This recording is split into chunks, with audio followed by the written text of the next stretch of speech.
नमस्कार, IBN 7 पर आप देख रहे हैं देश दिन भर।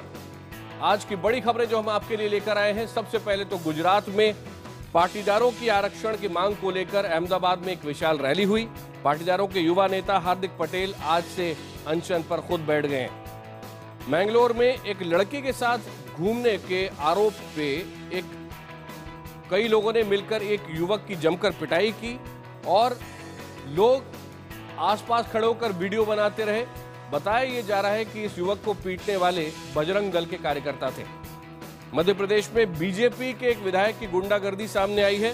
आरोप यह है कि विधायक की शह पर ही उसके समर्थकों ने टोल नाके पर जमकर हंगामा किया। महाराष्ट्र नवनिर्माण सेना के कार्यकर्ताओं ने रेलवे की एक महिला अफसर को घेरकर इतना परेशान किया कि वो आखिरकार रोने लगी। विस्तार से खबर भी बताएंगे।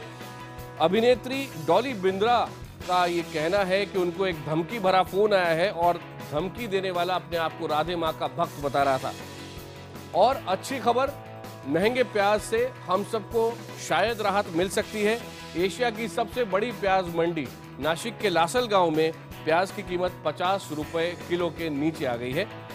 इन सभी खबरों पर हमारी नजर है, लेकिन शुरुआत करते हैं दिल्ली से, जहां सरबजीत, जिस युवक पर आरोप था, जसलीन नाम की लड़की ने उस पर आरोप लगाया था कि उसने छेड़खानी की थी।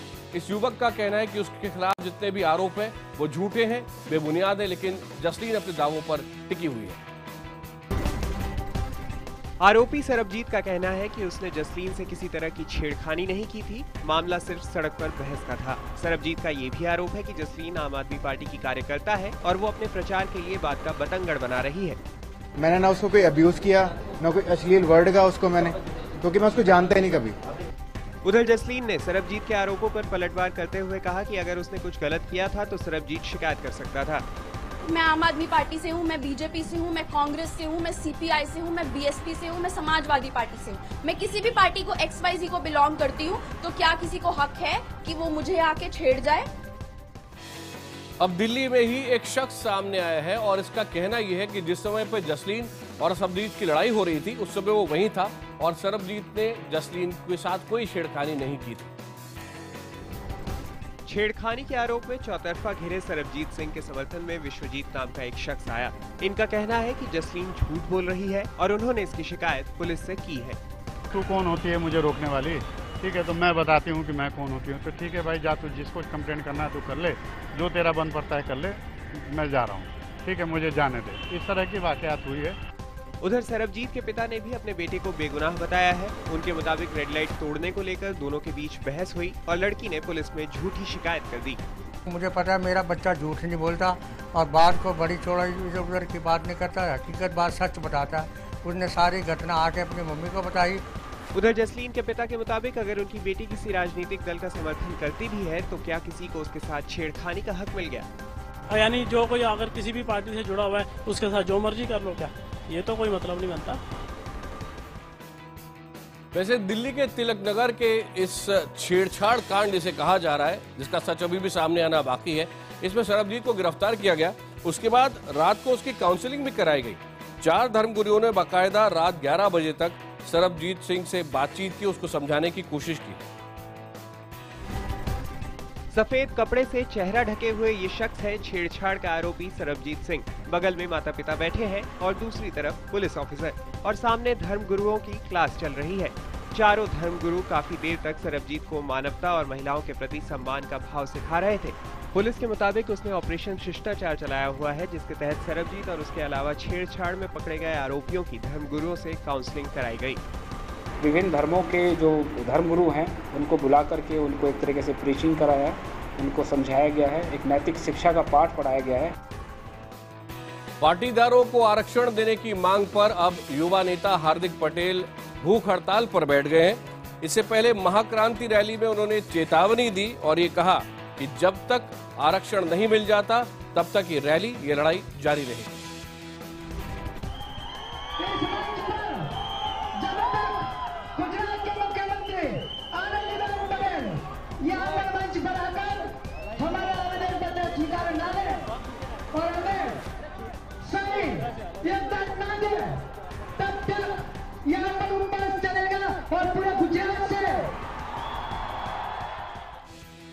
जिस समय हार्दिक पटेल अहमदाबाद में ये रैली कर रहे थे, उस वक्त उन्होंने बाकायदा प्रधानमंत्री का भी जिक्र किया और उन पर निशाना साधते हुए कहा कि आरक्षण न मिलने पर पाटीदार समाज बीजेपी को भी सबक सिखा सकता है।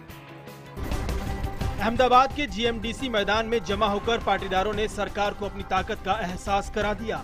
इस मौके पर पाटीदार आंदोलन के अगुवा 22 साल के हार्दिक पटेल ने चेतावनी दी कि आरक्षण न मिलने की सूरत में पटेल सरकार बदलने की कुव्वत रखते हैं। हम पहले भी कह चुके हैं, आज भी कहते हैं। 1985 में पंजे में उखाड़ कर फेंका था, आज तक नहीं आया वो।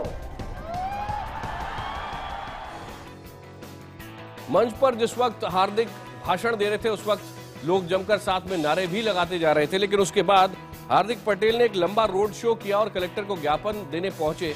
ये रोड शो तकरीबन 8 किलोमीटर लंबा था। हार्दिक पटेल अहमदाबाद के जीएमडीसी मैदान से खुली गाड़ी में सवार होकर निकले। रास्ते में पटेल स्क्वायर पर झंडा भी लहराया। हार्दिक पटेल ने साफ कर दिया कि आरक्षण पटेल समाज का हक है और वो उसे लेकर रहेंगे। हार्दिक ने कड़े शब्दों में कहा कि पटेल समुदाय को अगर उनका हक नहीं मिला तो वो छीन कर लेना भी जानते हैं। इससे पहले अहमदाबाद के कलेक्टर हार्दिक से ज्ञापन लेने स्टेज पर आए थे, मगर हार्दिक पटेल ने वहां ज्ञापन सौंपने से मना कर दिया और फिर बाकायदा रोड शो करते हुए कलेक्टर दफ्तर जाकर ज्ञापन सौंपा। उधर गुजरात की मुख्यमंत्री आनंदीबेन पटेल ने हालात पर चर्चा के लिए आपात कैबिनेट मीटिंग बुलाई। इस बैठक में कई आला अफसरों को भी बुलाया गया। कर्नाटक के शहर मैंगलोर में एक युवक को बजरंग दल के कार्यकर्ताओं ने जमकर पीटा और कहा यह जा रहा है कि जिस समय उसकी पिटाई हो रही थी, कई लोग बस चुपचाप वहां देखते रहे। इन लोगों को जो उसकी पिटाई कर रहे थे, वो बार बार उससे बात कर रहे थे, सवाल जवाब कर रहे थे, तो उससे पूछ रहे थे कि वो एक दूसरे धर्म की लड़की के साथ क्यों घूम रहा था। मंगलौर की सड़क पर एक शख्स को पीटते ये हैं समाज के ठेकेदार। देखिए कैसे एक कमजोर से शख्स पर अपनी बहादुरी दिखा रहे हैं। जरा इन दोनों को भी देखिए, मोबाइल कैमरे से पिटाई का वीडियो भी शूट कर रहे हैं। लड़का बार बार रहम की गुहार लगा रहा है, मगर भीड़ छोड़ने को तैयार नहीं। तमाशबीनों की भी कमी नहीं है। आरोप है कि 29 साल का ये युवक सोमवार शाम को अपनी कार से अपनी एक दोस्त के साथ जा रहा था। तभी भीड़ ने उसे रोका और उस पर हमला बोल दिया। हमलावरों ने लड़के को बुरी तरह से पीटा, इसके कपड़े फाड़ दिए। इस मामले में पुलिस ने 10 से ज्यादा लोगों को गिरफ्तार किया है। I've been always advocating that the law itself has to be changed, and these offences, though looks petty, they must be made cognizable offences and non-bailable offences. Madhya Pradesh के एक बीजेपी विधायक पर यह आरोप लगा है कि जब उससे टोल नाके पर टैक्स मांगा गया तो उसने टैक्स देने की बजाय वहां गुंडागर्दी की। धार जिले का ये बीजेपी विधायक है और उसका नाम है कालू सिंह ठाकुर। सीसीटीवी की इन तस्वीरों में आप देख सकते हैं कि धार के धर्मपुरी से विधायक कालू सिंह ठाकुर ने टोल नाके पर किस तरह धौंस जमाया। ये देखिए, उनके एक समर्थक के हाथ में लाठी डंडे। मामला इंदौर के मानपुर टोल नाके का है। आरोप है कि विधायक कालू सिंह अपने कुछ समर्थकों के साथ भोपाल से अपने गांव की तरफ जा रहे थे। तभी इंदौर के मानपुर टोल नाके पर टोल देने को लेकर विधायक के समर्थकों की टोल कर्मियों से बहस हो गई और इसके बाद पूरा हंगामा शुरू हो गया। आरोप है कि विधायक भी इतने उग्र हो गए कि खुद पत्थर उठा लिया। इस पूरे घटनाक्रम के बाद विधायक मानपुर थाने पहुंचे और टोल कर्मियों के खिलाफ ही केस दर्ज करा दिया। उधर बीजेपी का कहना है कि पार्टी नेताओं ने इस मामले में संज्ञान ले लिया है और आगे की कार्यवाही जारी है। पूरी घटना की जानकारी हम विधायक जी से भी ले रहे हैं और पूरी घटना की जानकारी जब हमारे पास आ जाएगी तो भारतीय जनता पार्टी इस पर उचित निर्णय लेगी। मध्य प्रदेश में बीजेपी के विधायक पर आरोप लगा है तो महाराष्ट्र में एमएनएस के नेताओं पर गुंडागर्दी का आरोप लगा है। रेलवे के खिलाफ आंदोलन में एक अधिकारी को इन लोगों ने इतना परेशान किया कि वो महिला वहीं पर रोने लगी। ये है महिला रेलवे अधिकारी स्वाति सिन्हा। एमएनएस कार्यकर्ता इन्हें घेरे हुए हैं और इनके साथ बदतमीजी कर रहे हैं। एमएनएस कार्यकर्ताओं ने स्वाति को इतना परेशान कर दिया कि उनके आंसू निकल आए। दरअसल एमएनएस ने सूचना के अधिकार के तहत रेलवे से एक जानकारी मांगी थी। इसके लिए पार्टी ने मराठी में चिट्ठी लिखी। रेलवे ने आवेदन हिंदी में मांगा। बस ये बात पार्टी के नेताओं को बर्दाश्त नहीं हुई। आरोप है कि एमएनएस पार्षद संदीप देशपांडे के नेतृत्व में रेलवे कार्यालय के सामने पार्टी कार्यकर्ताओं ने आंदोलन शुरू कर दिया। इसके बाद संदीप देशपांडे समेत दर्जनों एमएनएस कार्यकर्ता रेलवे की अफसर स्वाति सिन्हा की केबिन में पहुंच गए। वहां पहुंचकर इन लोगों ने स्वाति के खिलाफ बोलना और हंगामा शुरू कर दिया। हालात इतने खराब हो गए कि स्वाति की आंखें छलक गई। आसपास खड़ी महिला पुलिस कर्मियों ने उन्हें संभाला। दिल्ली के द्वारका में एक चौंकाने वाली घटना सामने आई है, जिसमें पहली क्लास के एक छोटे बच्चे के साथ अश्लील हरकत का मामला सामने आया है। आरोप एक गार्ड पर लगा है, जिसे गिरफ्तार कर लिया गया है। स्कूल का टूटा हुआ गमला और टूटा कांच। अभिभावकों का एक गुस्सा उतरा है एक बच्चे के साथ गलत हरकत के आरोप के बाद। गुस्साए परिजनों को पुलिस ने किसी तरह समझा बुझाकर शांत किया और आरोपी गार्ड राम सहाय के खिलाफ पॉक्सो के तहत केस दर्ज कर उसे गिरफ्तार कर लिया। मेरे बच्चे के साथ, मेरा 6 साल का छोटा बच्चा है, उस स्कूल गार्ड ने मेरे बच्चे के साथ अश्लील हरकत करता था यहाँ पे। वहीं द्वारका के एक नामी निजी स्कूल में कैब चालक को गिरफ्तार किया गया है। कैब ड्राइवर पर बच्ची को मोबाइल पर अश्लील वीडियो क्लिप दिखाकर उसके साथ छेड़छाड़ करने का आरोप है। बताया जा रहा है कि ये सिलसिला पिछले 3 महीने से चल रहा था। घर वालों के मुताबिक उनकी बच्ची तनाव में थी और 3 दिन पहले ही उसने इस बारे में खुलासा किया। दिल्ली में ही आज हड़कंप मच गया जब भीड़भाड़ वाले इलाके बदरपुर स्टेशन के पास से बदमाशों ने, जिनकी संख्या 2 बताई जा रही है, एक लड़की को अगवा कर लिया। पुलिस ने तुरंत कार्रवाई की और आखिरकार इस लड़की को अपहरणकर्ताओं के चंगुल से फरीदाबाद से छुड़ाया। फरीदाबाद के इसी मकान से पुलिस ने अपहरित लड़की को बचाया। दरअसल आज सुबह 9 बजे बदरपुर मेट्रो स्टेशन पर अचानक अफरा तफरी मच गई। अपनी सहेली के साथ जा रही एक लड़की को कार सवार ने अगवा कर लिया। आसपास के लोगों ने कार का नंबर पुलिस को दे दिया। इसी के आधार पर पुलिस फरीदाबाद के इसी घर में पहुंची। पुलिस जब अंदर गई तो देखा कि लड़का पेचकस से लड़की पर हमला कर रहा है। जब तक पुलिस लड़की को बचाती, आरोपी फरार हो चुका था। लड़की के पास दूसरे लोग गए हैं, कोई टीम हमारी काम कर रही है। लड़की के परिवार के मुताबिक आरोपी ने 3 दिन पहले भी अपहरण करने की कोशिश की थी। आरोप है कि लड़का लड़की से एक तरफा प्यार करता था और लड़की के पड़ोस में ही रहता था। उसके डर से परिवार मकान भी बदल चुका था, मगर आरोपी ने फिर उसी जगह घर किराए पर ले लिया। मेरा अपना मकान है, इनके डर की वजह से मुझे 5 नंबर छोड़ना पड़ा और मुझे अपना मकान नहर पार बहुत दूर खरीदना पड़ा ताकि ये लोग वहाँ तक ना पहुँचे। लड़की को घायल हालात में फरीदाबाद के अस्पताल में भर्ती कराया गया है। उसके शरीर पर पेचकस के गंभीर निशान हैं। पुलिस आरोपी लड़के और उसके साथी की तलाश कर रही है। दिल्ली में ही मुख्यमंत्री अरविंद केजरीवाल ने प्रधानमंत्री नरेंद्र मोदी से मुलाकात की और अरविंद केजरीवाल का ये कहना है कि इस मुलाकात में उन्होंने प्रधानमंत्री से ये कहा कि अगर केंद्र और राज्य मिलकर काम करें तो दिल्ली को वाकई खूबसूरत बनाया जा सकता है। साथ ही साथ उन्होंने विधायकों की गिरफ्तारी से लेकर एसीबी तक कई और मुद्दे भी उठाए। केंद्र और राज्य सरकार के तल्ख रिश्तों के बीच दिल्ली के मुख्यमंत्री अरविंद केजरीवाल पीएम मोदी से मिलने पहुंचे। इस मौके पर उप मुख्यमंत्री मनीष सिसोदिया भी उनके साथ थे। पीएम से मिलकर लौटे केजरीवाल ने कहा कि अगर केंद्र साथ दे तो 2 साल में दिल्ली को चमका देंगे। एसीपी के चीफ एमके मीणा पर निशाना साधते हुए केजरीवाल ने कहा कि 8 जून से पहले एसीबी अच्छा काम कर रही थी, मगर एमके मीणा के आने के बाद हालात बिगड़ गए। 8 जून को एक निहायत ही भ्रष्ट अफसर को एसीबी का चीफ बना के भेज दिया गया। पैरामिलिट्री फोर्स से कब्जा कर लिया गया एसीबी को। इससे किसका फायदा हुआ? उधर मीणा ने भ्रष्ट कहे जाने पर केजरीवाल पर पलटवार किया। मीणा के मुताबिक एक मुख्यमंत्री से इस तरह के बयान की उम्मीद नहीं की जा सकती। उनके मुताबिक वो सीएम के बयान पर कानूनी सलाह ले रहे हैं और अगर मुख्यमंत्री ने इस तरह की बयानबाजी बंद नहीं की तो उनके खिलाफ कानूनी कार्रवाई की जाएगी।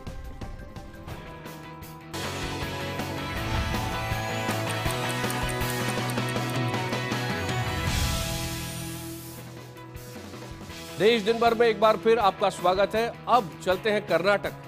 बेंगलुरु से खबर ये आ रही है कि बृहत बेंगलुरु महानगर पालिका में बीजेपी ने अपना कब्जा एक बार फिर जमा लिया है।